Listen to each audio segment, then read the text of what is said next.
Hi, it's Jon Reed, JDOD. I'm back at Controlling 2013 once again with Julian Delvat. How's it going? Perfect. It's been a long time, maybe 5 minutes.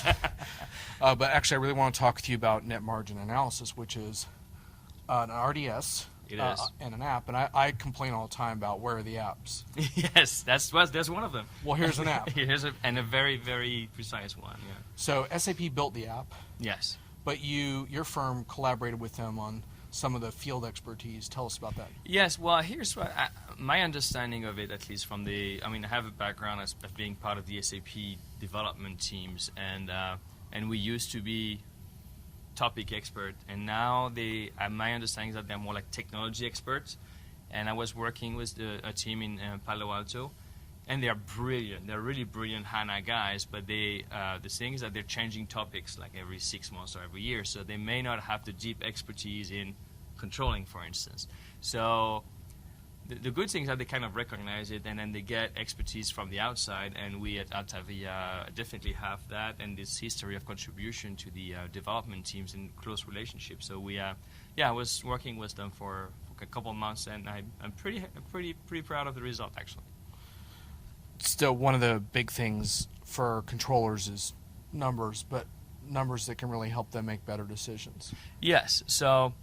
So the way to take it is, they have been struggling a lot historically with just numbers, and the way we try to get it this time is making decisions. And how do you make actionable reports, actionable decisions, right? Even simulations, which to me is very new. We never had any simulation tool inside the reports. So it's very new, and I think it's a pretty nice application. And especially when it comes to profitable customers, or like you said, destroy your unprofitable customers. You need to get to the bottom of this. Exactly. And in the past, you just had a lot of aggregate information, and I heard you talking light item analysis of customers. Yeah, we do a lot of that. And I saw some people's eyes lit up in the audience. Exactly. Why would they be excited about that? Well, here's the thing. If you think about large companies, and even small ones, but they're providing either a large number of products or a large number of customers, those combinations tend to be expensively big, and the performance in ECC may not be up to par. That's challenging. Very diplomatic. Very diplomatic, yes. And so with HANA, those potentials go way beyond, and they in the past had to go to, let's say, the product group or the customer group, and it's kind of hiding some of the discrepancies between, let's say, you have a region and you have 10 sales offices, but 2 of them are way through the roof doing wonderful, and the remainder of them are all below water. So you definitely had to do something about it. And sometimes you may have one customer who is kind of doing good, but there's like this one particular order that was completely screwed up and everything was returned, right? So sometimes it's not the whole customer is wrong, it's that this particular order, so you have to go down to the line item to figure out, hey, what happened here, and then take action on it.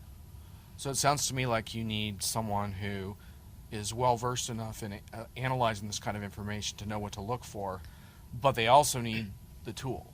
Yeah, the tool and they haven't really had enough precision a lot of times to get in there, especially when they deal with large volumes. Is that? Well, so the volume and precision comes from the COPA accelerator, which is one of the first things that SAP came up with the HANA. It was definitely a very interesting business case, right. But it's still the same numbers way faster, or now you can go to more granular.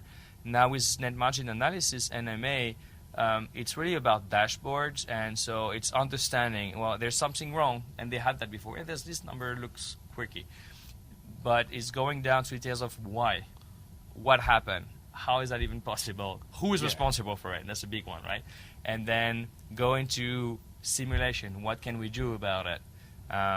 So it's really very interesting where this is going. Well, and there's also a user experience aspect, right? Because in your presentation, you showed almost, if I might say, almost a pathetic-looking existing screen that users have to deal with to try to shift these decisions, versus something that's not only more precise, but it was a lot more visually appealing and intuitive as well. Yeah, absolutely. There's been a lot of effort. Try to tell them brace yourself. I'm going to use beautiful and controlling in the same sentence. Right.